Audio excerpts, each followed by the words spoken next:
नमस्कार, मैं हूं रश्मि पांडे और आप देख रहे हैं लाइव इंडिया टीवी। आइए नजर डालते हैं इस वक्त की बड़ी खबर।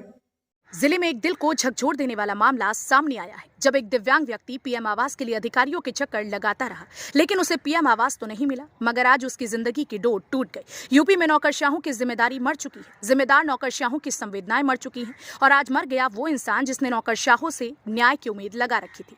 मामला पौली ब्लॉक में आने वाले रोसिया गाँव का है, जहां पीएम आवास के लाभार्थियों का नाम हटाकर उनकी जगह दूसरे लोगों को पीएम आवास दे दिया गया, जिसमें दिव्यांग लाभार्थी भी शामिल है और अपने हक के लिए पिछले 14 दिनों से ब्लॉक से लेकर जिले के जिम्मेदार अधिकारियों की चौखट पर पहुंचकर फरियाद लगाता रहा और अधिकारी जांच की बात कहकर आश्वासन की घुट्टी पिलाते रहे। और उन्हीं पीड़ित फरियादियों में महराज नाम के एक 35 वर्षीय दिव्यांग लाभार्थी शिकायतकर्ता की पीएम आवास पाने की आस में उसकी सांसें टूट गई। मां का रो रो कर बुरा हाल है। मां के सामने उसके जवान बेटे की लाश पड़ी है। आपको बता दें कि 24 नवंबर 2021 को पीएम आवास से वंचित करीब 1 दर्जन ग्रामीण डीएम कार्यालय पहुंचे थे, लेकिन छुट्टी का दिन होने की वजह से उनकी मुलाकात डीएम से नहीं हुई। सभी फरियादी डीएम कार्यालय के बाहर खड़े होकर वापस गांव लौटने ही वाले थे कि तभी वहां से गुजर रहे सीडीओ सुरेंद्र नाथ श्रीवास्तव की नजर उन ग्रामीणों पर पड़ी।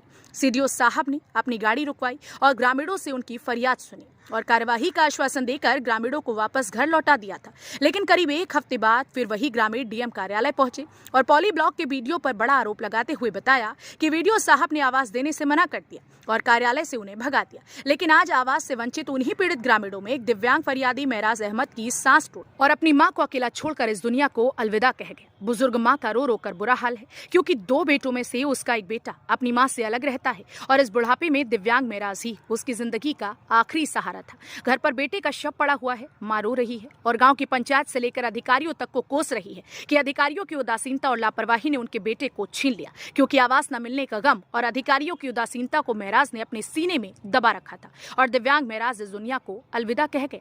मां का आरोप है कि उसका बेटा पीएम आवास के लिए अधिकारियों की चौखट पर फरियाद लगाता रहा, लेकिन इन अधिकारियों ने मेरे बेटे की एक ना सुनी और आज उसका बेटा उसी गम में हम सबको छोड़कर चला गया।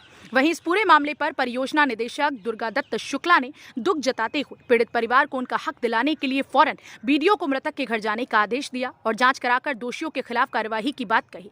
लेकिन सवाल खड़ा होता है कि यूपी सरकार की सबसे बड़ी महत्वाकांक्षी योजना पीएम आवास पर, जो गरीबों के लिए बनाई गई है, जिन्हें छत मुहैया कराने का सरकार ने वादा किया था, लेकिन एक दिव्यांग गरीब को पीएम आवास की छत तो नहीं मिली, मगर पीएम आवास न मिलने के गम में एक दिव्यांग को 2 गज की जमीन जरूर मिल गई, क्योंकि वह फरियादी अब इस दुनिया को अलविदा कह गया है। महराज अहमद ना रहा।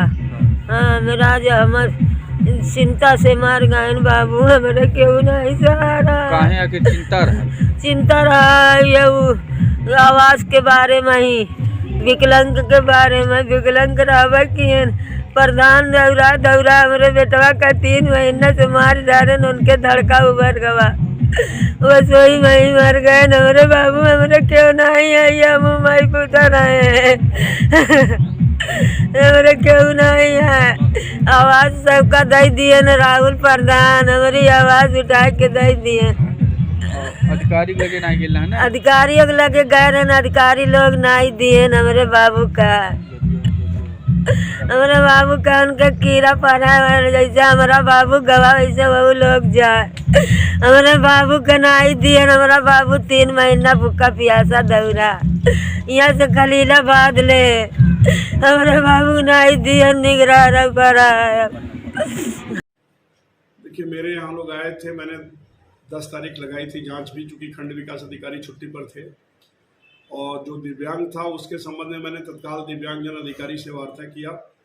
वो छुट्टी पर थी, लेकिन उन्होंने तत्काल अपना स्टाफ भेज करके और उसका रजिस्ट्रेशन करा दिया, बिना कोई वो फॉर्म लिए हुए तत्काल उसका रजिस्ट्रेशन हो गया। अभी आपके द्वारा ये पता चला है कि अचानक जो है उसकी मृत्यु हो गई है। ये बड़ा ही दुखद है और कल मेरा प्रोग्राम वहाँ लगा हुआ था जाने के लिए। अभी जस्ट मैंने खंड विकास अधिकारी से वार्ता किया है, वो अभी जा रहे हैं मौके पर और इस पूरे प्रकरण में जो भी दोषी पाया जाएगा उसी खिलाफ कार्रवाई करेंगे हम, क्योंकि अगर सूची में नाम है और उसको नहीं मिला तो निश्चित रूप से एक गंभीर विषय है। कल मैं जाने वाला था, लेकिन आज ही मैंने खंड विकास अधिकारी को भेजा है। मुझे लगता है कि अभी 2 घंटे 2.5 घंटे के अंदर खंड विकास अधिकारी जा करके और मुझे रिपोर्ट देंगे।